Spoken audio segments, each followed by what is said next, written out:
I'm back! Grįžtu su namų įrengimo video, kuris šį kartą bus iki galo, nes esu savo butelį. Čia yra labai baisus sovietinis butas, iš kurio turi pasidaryti instagraminę karalystę. Net atrodo sunku kalbėti ir rinkti žodžius, nes tokia laiminga. Pirmą kartą šiandien įėjau į šitą butą. Realiai pasirašiau dokumentus net nemačiusi, bet ir tai buvo aišku, kad čia viskas griausis. Buvo brėžiniai. Šiaip esu tas žmogus, kuri aš nesvajojau apie vaikus, apie vedybas, apie tokius visokius dalykus. Mano pagrindinė svajonė šiuo metu gyvenime buvo savi namai. Aš žinau tiksliai, ko aš norėjau. Aš norėjau nediduko buto, kuris man būtų, nežinau, kaip garantas, kad aš turiu kur gyventi, kad aš turiu savo stogą, savo asmeninį stogą, ne vyro, ne draugo, ne kažko, o savo.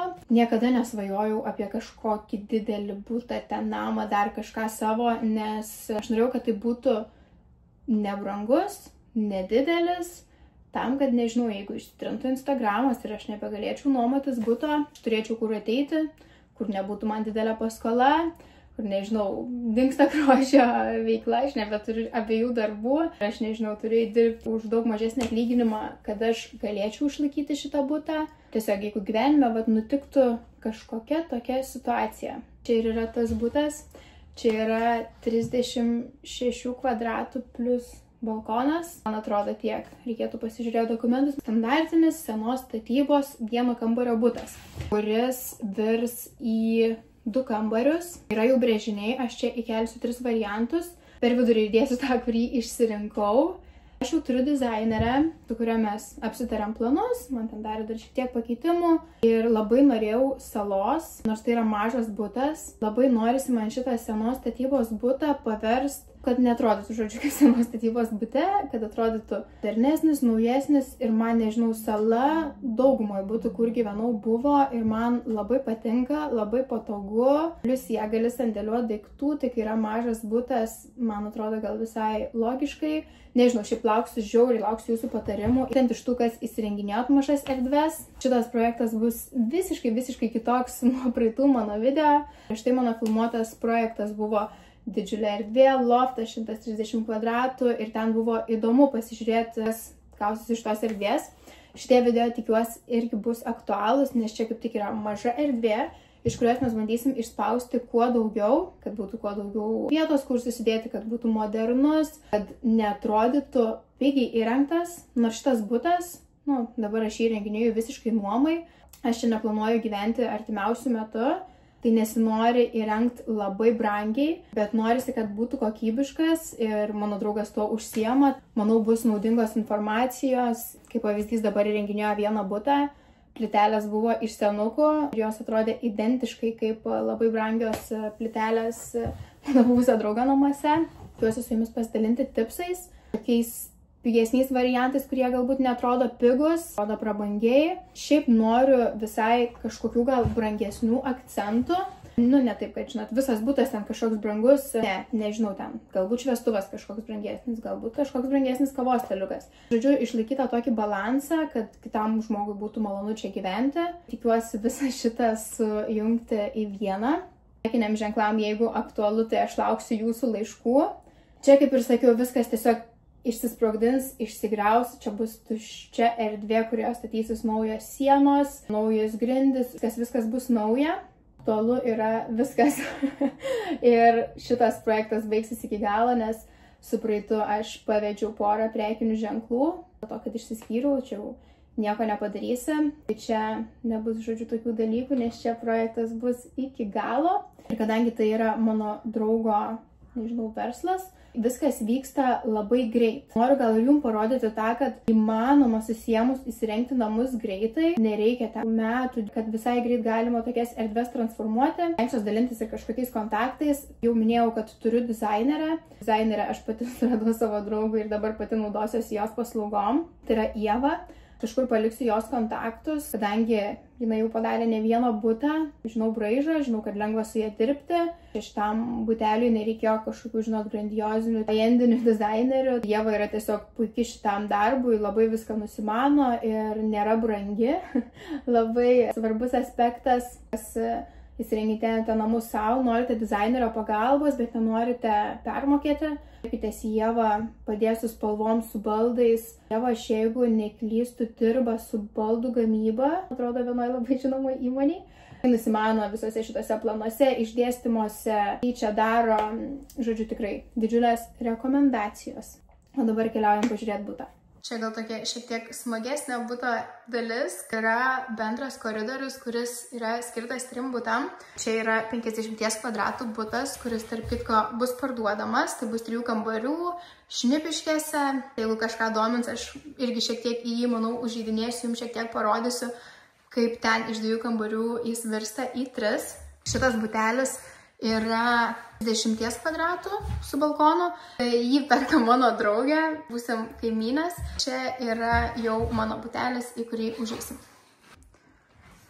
Atrodo viskas tai, matot kaip. Tai pagal planą čia turėtų būti vonia, ganėtinai didelė, nes man vonios kambarys visai svarbu. Nuoju ten ir spintą rankšluosčiam, patalynėm ir panašiem dalykam.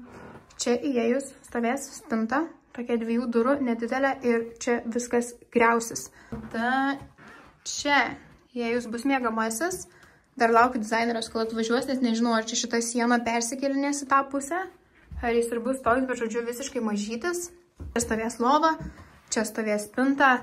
Nežinau, čia gal koks veidrodis, telikas ar kažkas tokio.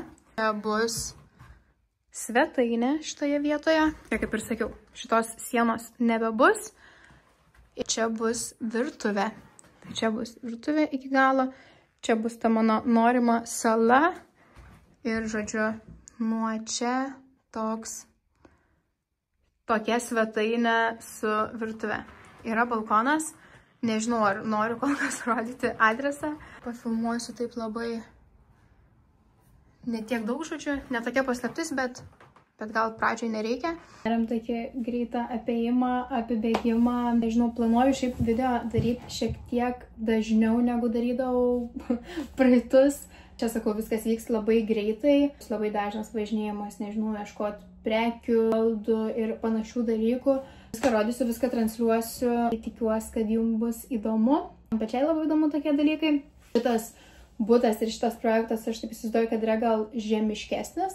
Kaip manau, daugiau žmonių perka 35 kvadratų butus, bus labiau jums relatable. Didžiausias noras buto, kad būtų vakarinė pusė. Ir saulė nuo dienos, va taip važiuoja ir ten yra saulėlydžiai. Labai džiaugiuosi, biškį net graudinuosi, nes, sakau, labai norėjau šito etapo. Labai laukiau, kažkaip, kai su draugu susipažinom. Gal kokią 3 mūsų pažinties dieną pasakė, pamatysiu, tu turėsi šiais metais butą. Ir aš turėsiu šiais metais butą. Tai jis dar šiaip nėra oficialiai mano. Aš jį pirksiu, kai jis bus įrengtas. Visai dėl to nesiparinu. Šiaip dirbu su individualia veikla, kas man anksčiau buvo be galo baisu. Dabar turiu labai gerą komandą. Turiu labai puikius specialistus, kurie padeda su visais paskolų dalykais. Ir tikrai padės. Žinau, kad tikrai viskas gausis. Labai karšta. Gal reikėtų pagalvoti apie kondicionieriaus įdėjimą. Žinokit, aš tokia laiminga. Ir čia viskas, jau man atrodo, kitą savaitę viską griaus. Iki gruodžio 1 aš jį turiu nusipirkti. Tai jūs įsivaizduokit, kaip greit viskas vyksta. Tai yra profesionalai, kai nėra, žinot, žmonės, kurie nežino, ką daro ir kaip kas vyksta. Kad ir jum padėsiu dalykų, kad supirkus savo butą galima viską padaryti greitai. Stengsiuos pasidalinti kontaktais, keisim langus langininkais, griausim, pasidalinsiu, kas griauna, kas gerai kokybiškai griauna.